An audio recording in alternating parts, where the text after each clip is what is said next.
¡Corten! En los antiguos campos de batalla de Rusia y Finlandia, una nueva generación recrea su historia. Pertenezco a la Asociación de Reconstructores del Ejército Rojo en San Petersburgo y solemos realizar reconstrucciones de este tipo regularmente. Lo hacemos para mantener vivo el recuerdo de la Guerra de Invierno.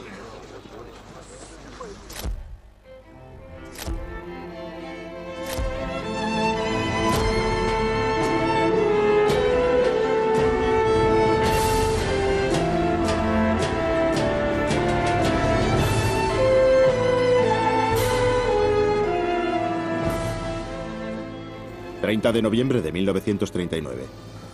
4 ejércitos soviéticos con 21 divisiones, más de 400.000 soldados, miles de tanques, aviones de guerra y artillería pesada cruzan la frontera finlandesa. La invasión es casi 3 veces superior a la llegada de los aliados en Normandía el 6 de junio de 1944. La Guerra de Invierno se trata de un sangriento e intenso conflicto bélico que se produjo bajo unas condiciones climáticas de frío extremo. Cambiará el curso de la Segunda Guerra Mundial y después quedará prácticamente en el olvido. Un invasor con una aplastante superioridad militar. Un país defensor con poco más que la voluntad de resistir y las involuntarias consecuencias de una guerra. Se trata de una historia ignorada por las propias naciones que la sufrieron. Finlandia es una nación que se forjó con este conflicto.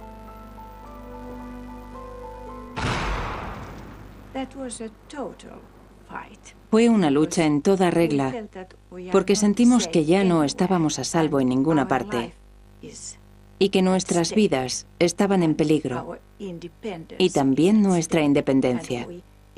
Y si perdemos nuestra independencia, estamos perdidos.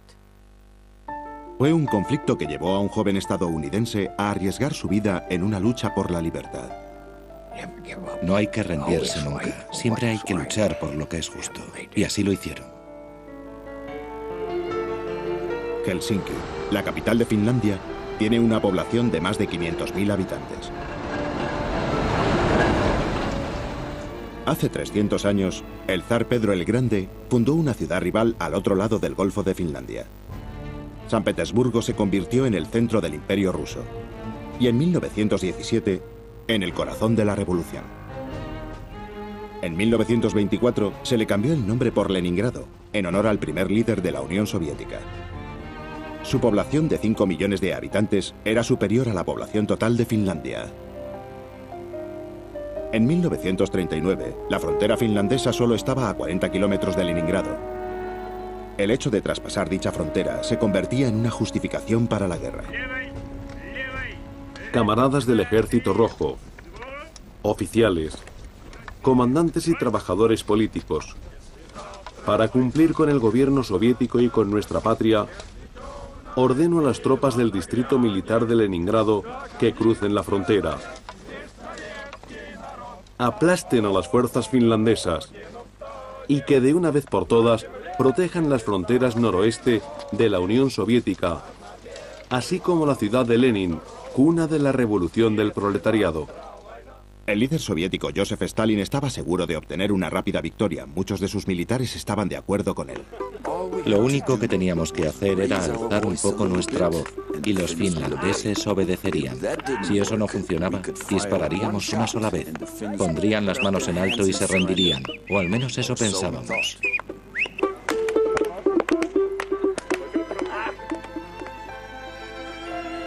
La estadounidense Martha Hellorn, una de las pocas corresponsales internacionales en Helsinki, presenció los primeros bombardeos.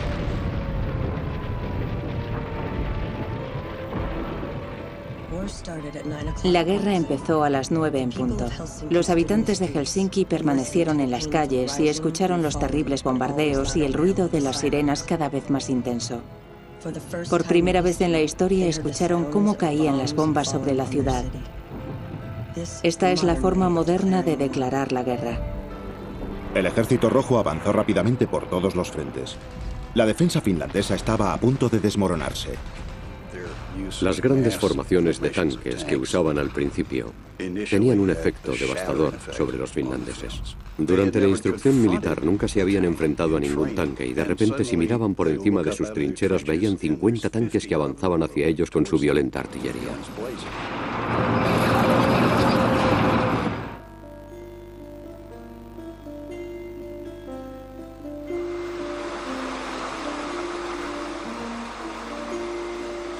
El principal avance de la ofensiva rusa se hizo en una estrecha franja de tierra entre el lago Ladoga y el Golfo de Finlandia, denominada el Istmo Kareliano.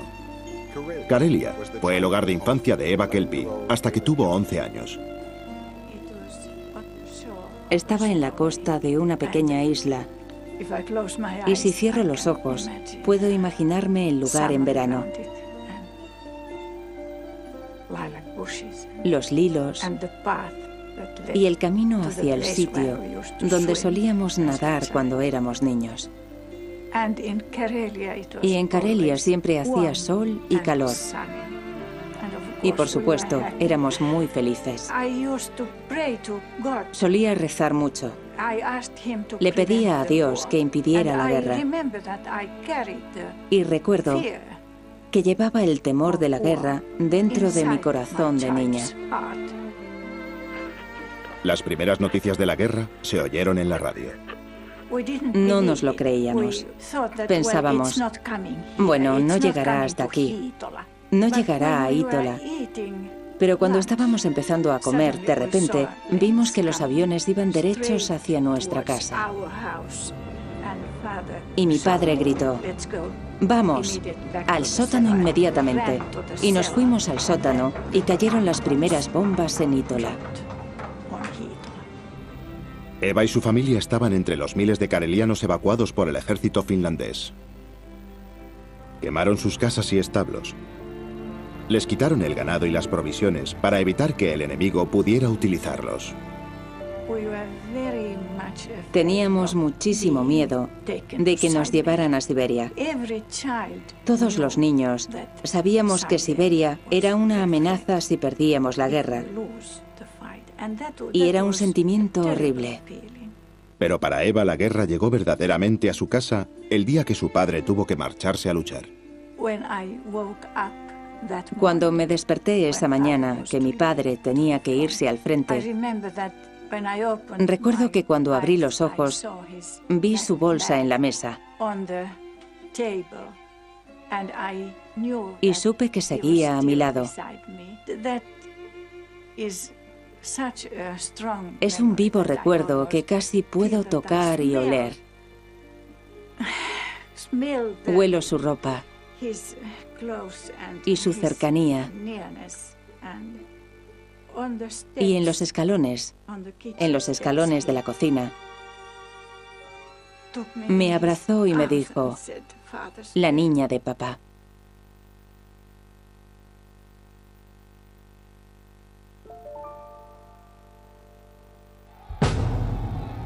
La invasión soviética estaba planeada como un aplastante ataque en toda la zona al mismo tiempo.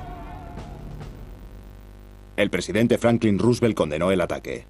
It has invaded a neighbor so infinitesimally small that it could do no conceivable possible harm to the Soviet Union. A small nation that seeks only to live at peace as a democracy, and a liberal, forward-looking democracy at that. La Liga de las Naciones expulsó a la Unión Soviética. Pero a medida que las bombas caían en Finlandia, el mundo no les ofrecía mucho más. La mayoría pensaba que Finlandia no tenía ninguna posibilidad. Aunque había excepciones, Jack Hasey, de Bridgewater, Massachusetts, había estado dándose la buena vida en París. Tenía 22 años. Éramos lo suficientemente jóvenes como para querer hacer algo. Jack y 4 amigos más expatriotas estadounidenses fundaron el Cuerpo Iroqués de Ambulancias y tomaron la fatídica decisión de partir hacia Finlandia. Los soviéticos estaban cerrando el círculo de los acontecimientos que comenzaron en 1917, cuando la revolución terminó con la dinastía imperial rusa. Ese mismo año, Tras 600 años de dominio sueco y 100 años de gobierno ruso, Finlandia declaró su propia independencia y estableció una democracia parlamentaria de tipo europeo. En 1918, los comunistas finlandeses, respaldados por la Unión Soviética, intentaron derrocar este gobierno. Fueron derrocados en una sangrienta guerra civil que llevó al poder al barón Carl Gustaf Mannerheim, un aristócrata finlandés. Fue general del ejército imperial ruso. Sus tropas, con el apoyo de Alemania, derrotaron a los comunistas. Mannerheim era un personaje de otra era. Era alto, sus ojos eran como el hielo gris. Era un general de los pies a la cabeza, pero había en él algo del siglo XVIII. Habiendo trabajado para el ejército zarista antes de la caída del Imperio ruso, también conocía la psique rusa. Vino de la aristocracia sueca y finlandesa. De hecho, no aprendió ni a hablar ni a leer finlandés hasta que se convirtió en el comandante del ejército finlandés. He oído grabaciones de Mannerheim en finlandés, y lo mejor que puedo decir es que al menos es mejor que el francés de Winston Churchill, pero no mucho más. En el verano de 1939, a medida que crecía la amenaza de la guerra, Mannerheim instó a la nación para que fortaleciera su línea defensiva en el estratégico Istmo Kareliano. Y este fue uno de los factores decisivos que salvó a Finlandia. El ejército finlandés tardó meses en organizarse, asentarse y actualizar su estrategia. Salimos del Istmo Kareliano en tren el 10 de octubre de 1939, llevando a cabo unas maniobras supuestamente extraordinarias. Era el oficial de servicio. Cuando llegamos a la estación de tren de Viipuri, una anciana kareliana vino hacia mí y me dio una pequeña flor que me puse en el bolsillo del pecho de mi uniforme. Me dio las gracias. Nos agradeció a todos que hubiéramos ido al Istmo Kareliano a defenderles. En nuestra zona no había nada preparado, así que tuvimos que cavar trincheras, construir alambradas para impedir el paso y refugios subterráneos. Durante décadas, los líderes finlandeses se han negado a destinar fondos para la defensa de la nación. Teníamos 32 tanques Renault antiguos que ya no servían para combatir y 32 tanques Vickers de Inglaterra. Sin armas, sin periscopio, sin radio, solo contábamos con un vehículo completamente preparado para combatir. El ejército aéreo finlandés estaba tan anticuado como bajo de fuerzas. Nuestros aviones eran antiguos Ripon ingleses que solo podían volar a 160 kilómetros por hora, mientras que los rusos tenían aviones de combate que alcanzaban los 370 kilómetros por hora. Un periodo prolongado de escasez de munición hizo la situación aún más grave para los desarmados finlandeses. ¿Qué haces en un país pequeño en el que no hay municiones ni armas? Pues usar cuchillos. Y anteriormente, en la historia finlandesa, existía el puko, que se usaba para muchas cosas, y ahora se había convertido en un práctico mecanismo de defensa, porque créeme, cuando lo tienes bajo tus costillas, no sienta muy bien. Con un clima habitualmente tan duro, los finlandeses hicieron uso de las técnicas de supervivencia que aprendieron de niños. Era parte de una cualidad de su carácter resumida en la palabra sisu. Significa esa especial habilidad o ese espíritu que todo finlandés posee, que cuando las cosas se ponen difíciles no tiran la toalla.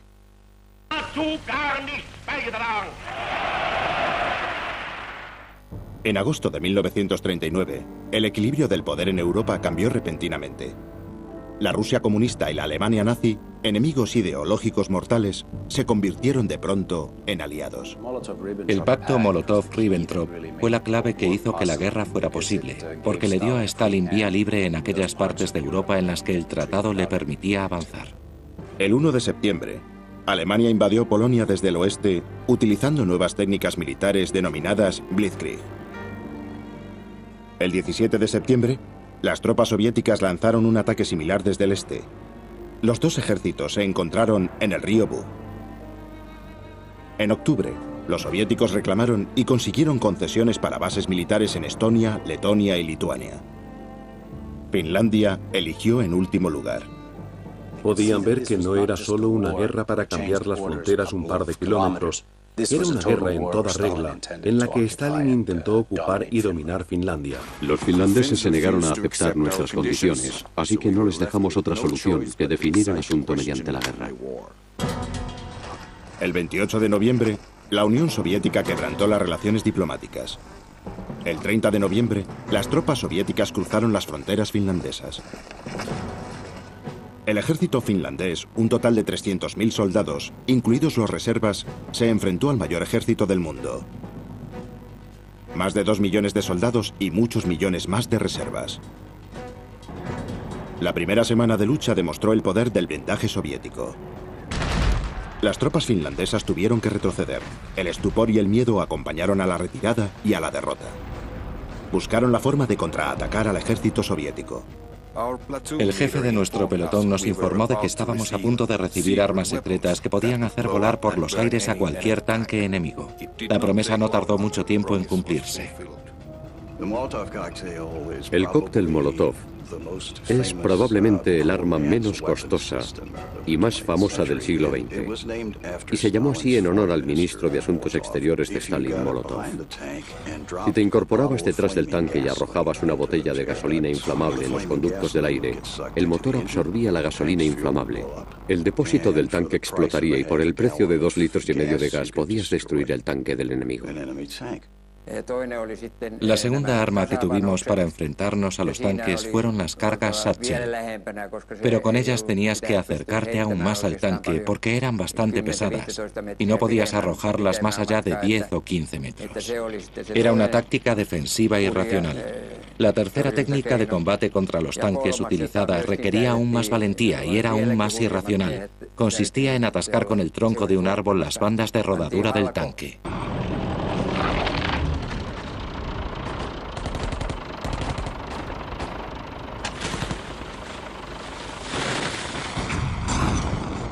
Hubo un soldado en esquíes que fue condecorado por inmovilizar un tanque ruso con solo una palanca. Marchó a su lado y detuvo las bandas de rodadura del tanque con su propia fuerza y dejó el vehículo completamente inmovilizado, después de lo cual apareció su compañero con una carga Satchel y lo voló por los aires. Sentía que tenía mucho miedo y que tenía que cuidar a mi padre, que estaba en la guerra.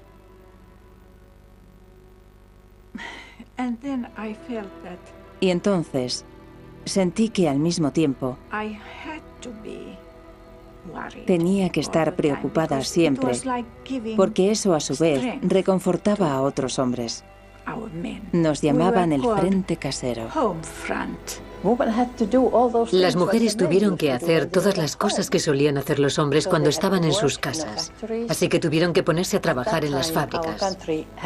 En esa época, en nuestro país, había muchas granjas. Y si el marido se había tenido que ir al frente a luchar, la mujer era la que tenía que hacer todo ese trabajo. También se llevaron 50.000 caballos al frente.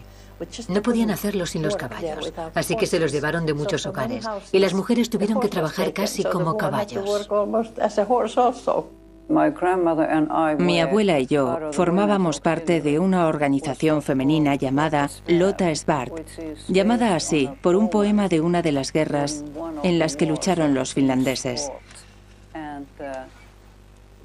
Lotta Svart era el nombre de la mujer que cuidó a los soldados. Lotta Svart reunió a 100.000 mujeres para defender su patria. Las mujeres tejían todo tipo de cosas para los soldados, con lo que llamamos hupu. Solo se les veían los ojos y la boca. También tejíamos esos horribles guantes en los que había un agujero en el dedo índice, que era, por supuesto, para apretar el gatillo. Cuando las mujeres prepararon cajas con comida y ropa para enviárselas a los soldados, Eva Kilpi hizo su propia contribución. Escribí algunos poemas. Solían ser como oraciones. Ay, Dios mío, protégenos, ayúdanos. E intentaba hacer que rimaran. Creía que tenían algo artístico, que había algo de... Quizás ahora esté fantaseándolo todo, pero sentía la fuerza de las palabras en aquel momento, a pesar de ser una niña de 11 años. Entonces hubo algo que no se había hecho en ningún otro país ni en ninguna otra guerra jamás. A veces los soldados morían por los disparos o por las bombas. Y podíamos ver en qué estado quedaban. Pero las jóvenes lotas les limpiaban. Al principio, en la guerra de invierno, tenían que hacer que se derritieran, porque ya sabes, estaban congelados. Los derretían, les lavaban y les vestían con ropa bonita. Y los hombres les metían en los ataúdes, porque pesaban mucho. Y después les enviaban a todos y a cada uno de ellos a sus lugares de origen. Las jóvenes lotas hacían todo esto.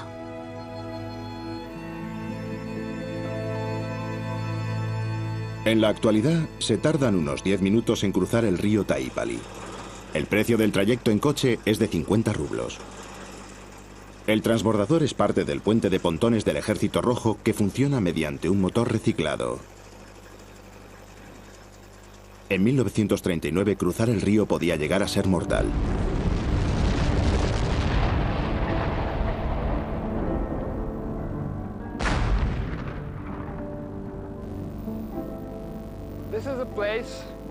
Este es el lugar por el que las tropas soviéticas cruzaron el río Taipalejoki y crearon una cabeza de puente.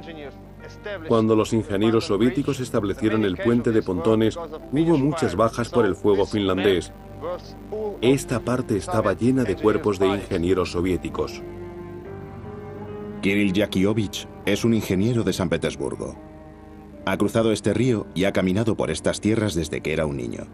Ha observado lo que hay bajo la superficie y lo ha estudiado cuidadosamente. Poco a poco ha aprendido sus terribles secretos. Supongo que el pelotón de armamento número 105 ocupó este refugio subterráneo. Hay muchos como estos en la zona. Hay hoyos hechos por los zorros que los soldados soviéticos siguieron escarbando. Atacaron campo a través.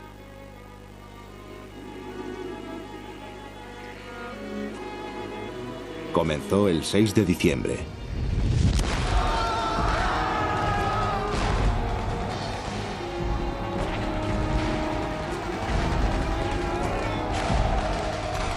Fueron ataques frontales una y otra vez, sucesivamente contra las fuertes líneas defensivas finlandesas. Batallones enteros fueron arrasados. Hacia el 17 de diciembre, 3 pelotones rusos fracasaron al intentar sobrepasar la defensa finlandesa en Taipali. Los rusos efectuaban principalmente ataques masivos, lo que acababa hasta con el último de los soldados finlandeses haciendo uso de armas automáticas muy bien empleadas. En lugar de esto, una ola de ataques tras otra tendría resultados similares. En algunos casos, la segunda, la tercera o la cuarta ola de ataques llegaba a acercarse más a las líneas finlandesas protegiéndose detrás de los cadáveres. La temperatura era tan fría que, tras solo una hora, un cadáver frenaba una bala como si fuera una pared de ladrillos. La matanza era demasiado dura para muchos finlandeses. Hubo casos en los que, por ejemplo, los ametralladores finlandeses se volvían psicológicamente inestables porque tenían que perpetrar estos sangrientos y absurdos asesinatos día tras día. Puede que odiaran a los rusos por haber invadido su país, pero no eran autómatas. Eran seres humanos con mujeres y niños a los que les obligaban a asesinar a cientos de hombres cada día. El 17 de diciembre, la ofensiva soviética se trasladó hacia los pelotones estratégicamente más importantes y los más vulnerables de la línea Mannerheim, Suma y Ladi. Un avance en la zona les hubiera abierto las puertas de la ciudad de Viborg. Un tanque lanzallamas empezó a arremeter contra la trinchera del fuerte de Arkila. El fuego del búnker millonario y de la infantería evitó que la infantería del enemigo entrara en las trincheras. 2 ametralladoras dispararon un total de 40.000 cartuchos. Nuestros hombres resistían amargamente en las trincheras, no tenían miedo. Eran muchos los muertos que en silencio sembraban el suelo delante de nuestra posición. Los soldados del Ejército Rojo eran muy valientes, no había duda de ello. Les disparábamos tanto como podíamos con ametralladoras Suomi y con nuestras metralletas ligeras y nuestros rifles. Corrieron por toda nuestra alambrada e incluso corrían por encima de los cuerpos sin vida de sus camaradas.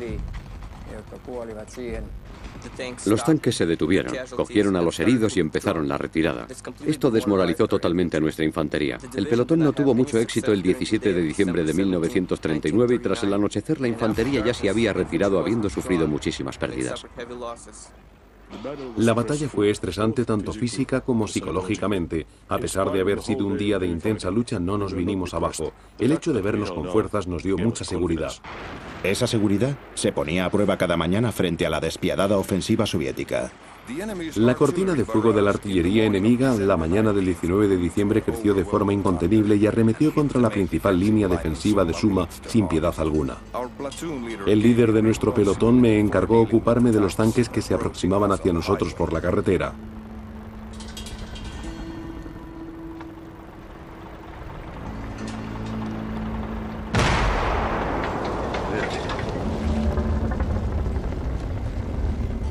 No había signos de vida en el interior del tanque. Tras nuestra pequeña contribución a la lucha ese día, el día más duro de todos los de la guerra había llegado a su fin.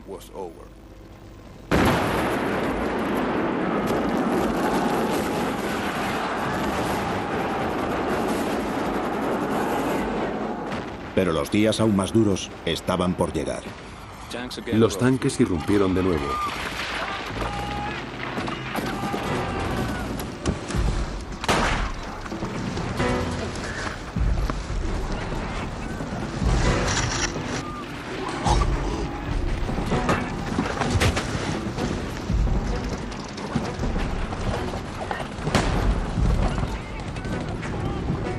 Por la tarde contraatacamos.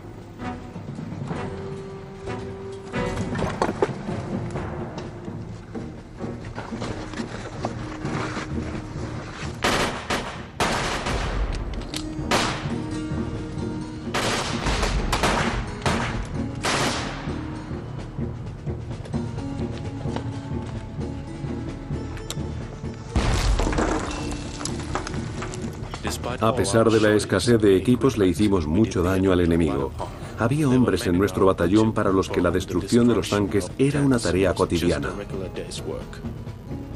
El 21 de diciembre de 1939, Stalin cumplía 60 años. Sus generales le habían prometido como regalo la conquista de Finlandia.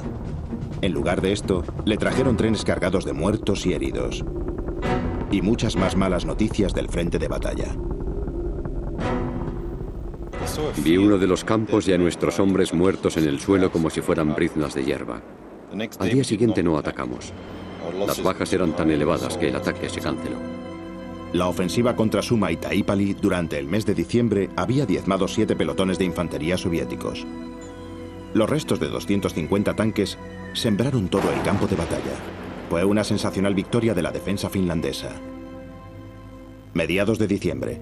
El invierno se vuelve más crudo y las temperaturas disminuyen aún más. El invierno de 1939 fue uno de los más fríos de la historia, con constantes temperaturas bajo cero. Las temperaturas de menos 40 y menos 50 grados bajo cero eran algo común. Luchábamos en nuestro país y en un entorno que nos era familiar. Todos los finlandeses sabían esquiar y moverse en la profundidad de los bosques en condiciones extremas, entre las que se incluye el frío extremo. Los finlandeses se podían camuflar en la nieve, los rusos no. Las tropas del Ejército Rojo permanecieron allí a la vista de todos. Enseguida se les veía.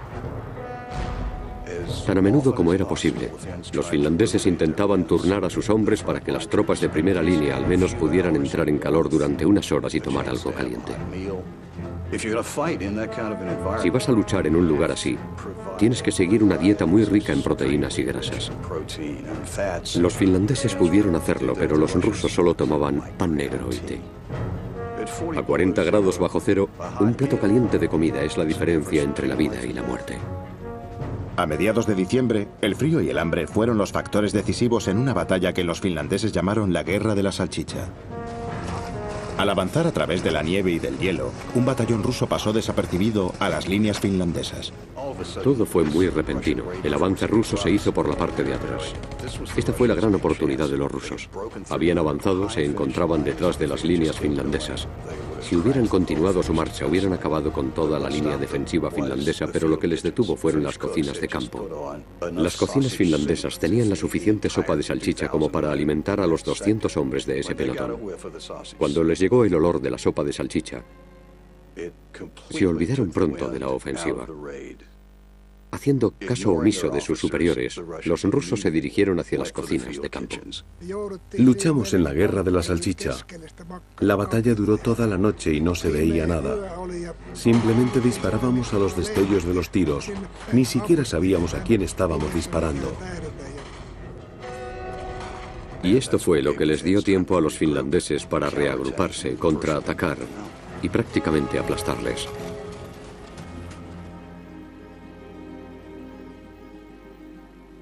Las tumbas del cementerio del pueblo recuerdan a la otra parte de la historia. El pelotón de élite ucraniano número 44. Cuando el pelotón número 44 llegó a Finlandia, llevaba una banda uniformada con él. Esperaban celebrar con un desfile su victoria al final de la misión.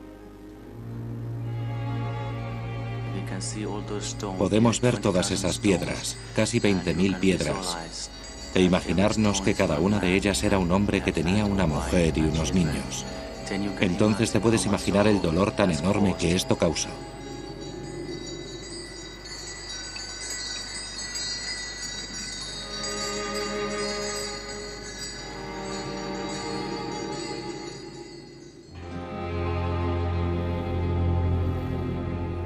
El pelotón número 44 llegó a Finlandia por la carretera Raat a mediados de diciembre. Les habían enviado para relevar al asediado pelotón número 163 atrapado en las carreteras de Suomussalmi, porque todavía los pocos finlandeses que quedaban continuaban la defensiva. Pensaban repartirse por Finlandia y dividir el país en dos. Eran pelotones soviéticos mecanizados, pero las carreteras que podían utilizar estaban llenas de troncos de árboles. Solo había un camino y estaba helado. Cuando las columnas rusas fueron enviadas a ese territorio, se tuvieron que quedar en las carreteras. Las fuerzas conjuntas del batallón número 163 y del batallón número 44 ascendían a un total aproximado de 30.000 soldados, 335 piezas de artillería, más de 100 tanques y 50 acorazados. Dispuestas a lo largo de 32 o 48 kilómetros, sus columnas parecían serpientes gigantescas. Habían atacado y habían intentado destrozar los vehículos que estaban al principio y al final de la carretera, de manera que los vehículos que estaban entre medias se vieron atrapados. Los finlandeses iban en esquíes y podían moverse con rapidez por toda esa columna y lo hacían sin que nadie les viera. Una cortina de fuego mortal, varias granadas de mano. Y los soldados en esquíes salieron del bosque y cortaron la carretera.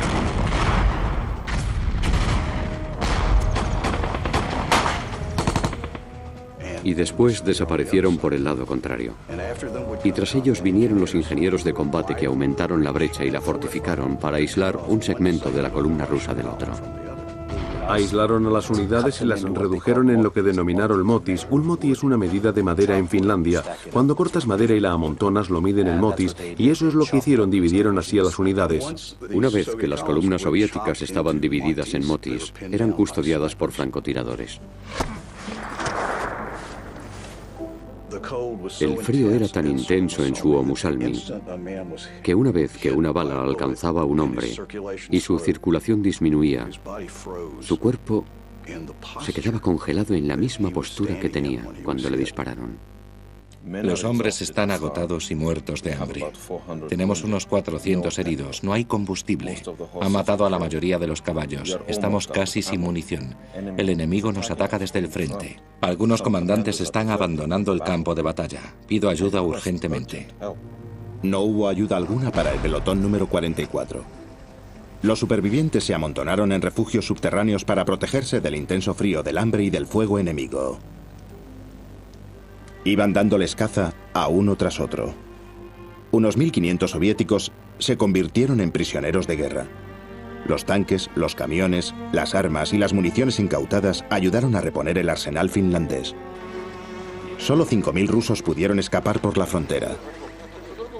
Entre ellos estaban Alexei Vinogradov, comandante del pelotón número 44, y sus 2 principales oficiales. Fueron arrestados, juzgados en consejo de guerra y llevados ante un pelotón de fusilamiento.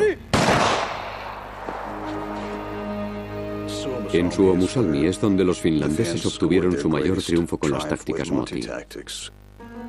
Las tácticas Moti se repitieron en el frente finlandés del norte y lograron frenar las ofensivas soviéticas. Algunas unidades del Ejército Rojo resistieron hasta el final de la guerra. Ningún hombre sobrevivió al Moti de Lemeti. Fue verdaderamente horrible. Los rusos tenían muchos caballos, pero estaban tan hambrientos que se los comieron y hasta rebañaron sus huesos, incluso las pezuñas. Tenían marcas de dientes en cualquier parte en la que pudieran darles un bocado. La victoria finlandesa acaparó los titulares de todo el mundo. 8.000 suecos y 800 noruegos y daneses les ofrecieron sus servicios. En Estados Unidos se recaudaron fondos. Se donaron provisiones y equipo. 350 finlandeses estadounidenses salieron como voluntarios desde Nueva York.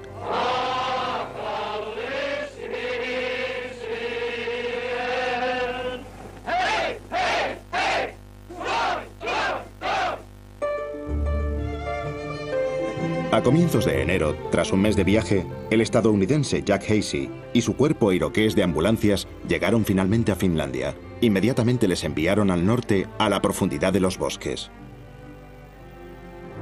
Cada vez que él y su equipo rescataban a los heridos y los llevaban a los hospitales militares, se enfrentaban al constante peligro del ataque enemigo y del fuego cruzado.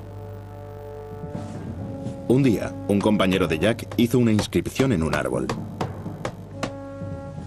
Cuando traía a heridos rusos al hospital, observaba los terribles sentimientos de la gente. Rusos, rusos, rusos. Odiaban a los rusos. Presenció comandos finlandeses en esquíes con un medio de expresión más letal. Hasey describe lo que recuerda de su obra. Se ha convertido en una leyenda de la guerra de invierno. Una extraña escena sigue viva en mí. Había una patrulla rusa en el lado de la carretera. Estaban tiesos y congelados en la nieve. Había un oficial ruso tras ellos con la pistola en la mano. Todos tenían cortada la yugular. La pistola del oficial estaba cargada y no había efectuado ni un solo disparo. El grupo de Jack llegó a ser conocido como el Batallón Yankee Perdido. Un reportero estadounidense les siguió y les grabó para realizar una especie de documental que se iba a estrenar en los cines de Estados Unidos. En enero, las luchas esporádicas continuaron en todos los frentes, pero después de un mes seguido de guerra, las principales operaciones del Ejército Rojo cesaron. Enero fue como un momento de calma. Ambas partes se estaban reagrupando. Era el momento de reponer existencias. Los ataques enemigos en diciembre podrían compararse con una orquesta mal dirigida en la que los instrumentos entraran a destiempo. Nos habíamos enfrentado a un pelotón tras otro, pero la cooperación entre nosotros seguía siendo mala. En la década de 1930, Stalin dirigió una campaña de terror contra lo que él consideraba enemigos de Estado. Esto acabaría con el cuerpo oficial de profesionales del Ejército Rojo. Miles de oficiales fueron arrestados y ejecutados, incluyendo el 90% de sus generales y el 80% de sus coroneles. Fueron sustituidos por soldados con menor experiencia, junto con un cuadro de oficiales políticos. Pero el verdadero poder lo tenía la NKVD, una fuerza secreta de seguridad interna que estaba relacionada directamente con Stalin.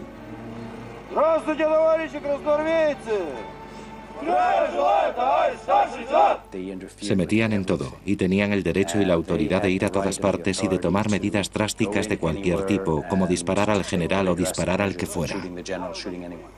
Los archivos militares del Estado soviético documentan el destino del batallón de tanques número 76 y de la brigada de tanques ligeros número 34 atrapados en un moti en Lemeti. En enero de 1940, Riazanov, el comandante capitán del batallón, comenzó a planear la fuga. Pero el oficial de batallón de la NKVD se opuso. Dijo que Riazanov era un cobarde. Riazanov le contestó: yo soy el que está al mando, yo doy las órdenes. Solo 19 hombres de ese batallón sobrevivieron a la guerra. Para Stalin la situación era desesperante porque estaba preocupado por Hitler, incluso a pesar del tratado. De algún modo tenía que lograr aplastar a los finlandeses en esa guerra. Stalin mandó llamar al general Timoshenko, que había sido uno de los pocos buenos soldados profesionales del Ejército Rojo que había conseguido librarse de la criba de Stalin. Timoshenko aumentó sus fuerzas para llevar a cabo una nueva ofensiva masiva con 45 pelotones, casi 1 millón de soldados, más de 3.000 piezas de artillería, 2.000 tanques y cientos de aviones de combate y bombarderos. Y modificó la estrategia. Ahora dirigía a todas sus fuerzas contra el punto clave de Finlandia, Finlandia del Sur, el istmo kareliano. El capitán Mannerheim siguió de cerca el rearme soviético y entendió que pasaría lo inevitable. Cuando organizó a sus últimos reservas, Mannerheim sacó fuerzas de la característica principal de la nación. La nación permaneció unida como si fuera un único hombre enfrentándose al enemigo con la calma y la determinación necesarias como para tener que seguir luchando.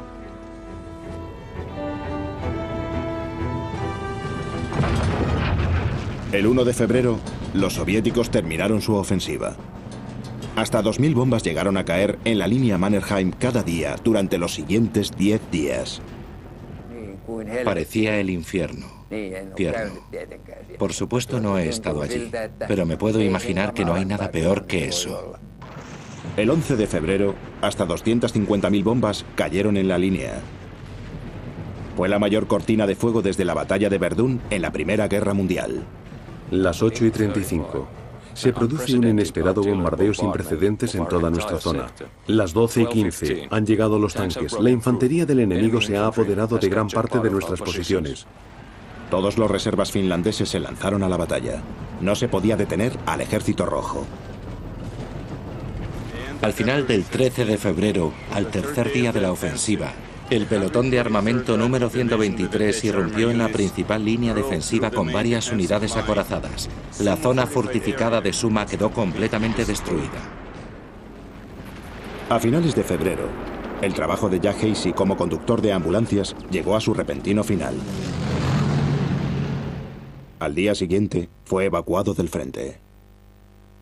A finales de febrero, los finlandeses habían retrocedido hasta una línea delante de la estratégica ciudad de Viborg, sede de las fuerzas finlandesas en el istmo kareliano. Los finlandeses lucharon para mantener la línea frente a Viborg. El 5 de marzo, las tropas soviéticas intentaron flanquearla a través del Golfo de Finlandia y rodear así la ciudad de Viborg. Cuando los finlandeses vieron las columnas de tanques y de infantería sobre el hielo, hicieron uso de todo su armamento. Destinaron los cañones de 12 pulgadas a hundir los acorazados. El peso y la velocidad de los proyectiles era tan grande que destrozó el hielo del Golfo y abrió enormes abismos. Todos los rusos desaparecieron por los agujeros del hielo. La desesperada resistencia finlandesa continuó con una ferocidad tal que camufló su falta de capacidad. Hacia el 12 de marzo ya no tenían casi munición.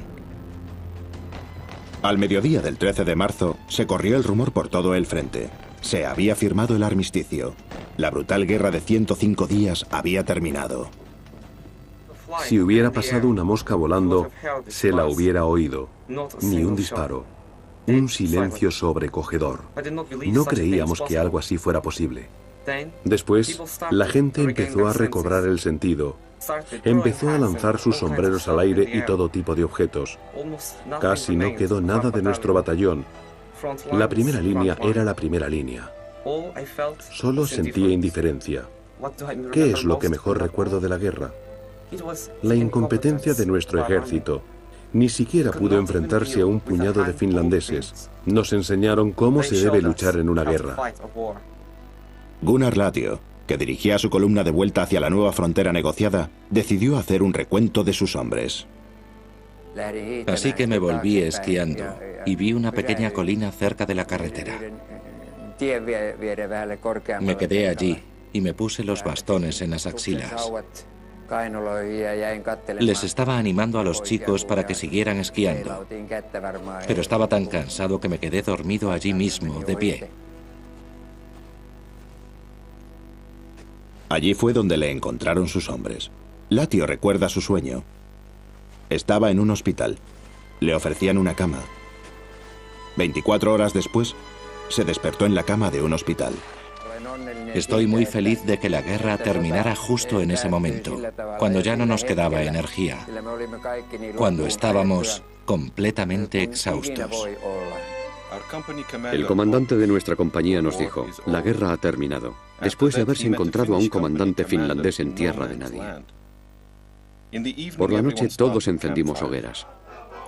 Las nuestras estaban alejadas de las finlandesas. Bebimos mucho y nuestro comandante nos lo reprochaba. Nuestros soldados le dijeron, ¿quién necesita esta guerra? ¿Los finlandeses? Nadie la necesita, ni ellos ni nosotros. Todos cantamos canciones. Entré en calor con el fuego. Así era. La guerra había terminado. Jack Hasey estaba en un barco en mitad del Atlántico volviendo a Estados Unidos cuando se enteró del alto el fuego. Más de 6 décadas después, tras trabajar en la Legión extranjera del ejército francés y en la CIA, le otorgaron a Jack Hasey la Cruz de la Libertad por su gran labor en Finlandia. Los términos del armisticio eran muy duros. Todo Karelia del Este, un 12% del total de Finlandia, pasó a formar parte de la Unión Soviética. Annie Tukia trabajaba como enfermera con los soldados. Traté a un joven con unos dolores muy fuertes. Un estudiante que ya tenía amputada su otra pierna. Entre el dolor me dijo, dejé mi pierna en el istmo para que los rusos pudieran llevársela también. Solo deseo que podamos mantener nuestra libertad. Tami Lajonen era uno de los miles de karelianos que tuvo que dejar su hogar e irse a la guerra a luchar. Cuando mi abuelo escuchó las condiciones del tratado, empezó a llorar fuertemente. Todos empezamos a llorar, porque significaba que ninguno de los habitantes de Karelia volvería a casa. Yo no lloraba cuando lo hacían todos los demás. Me iba al bosque y me ponía a llorar sola. Y eso es lo que he hecho muchas veces por la pérdida de Karelia, porque echo de menos mi hogar y mi patria.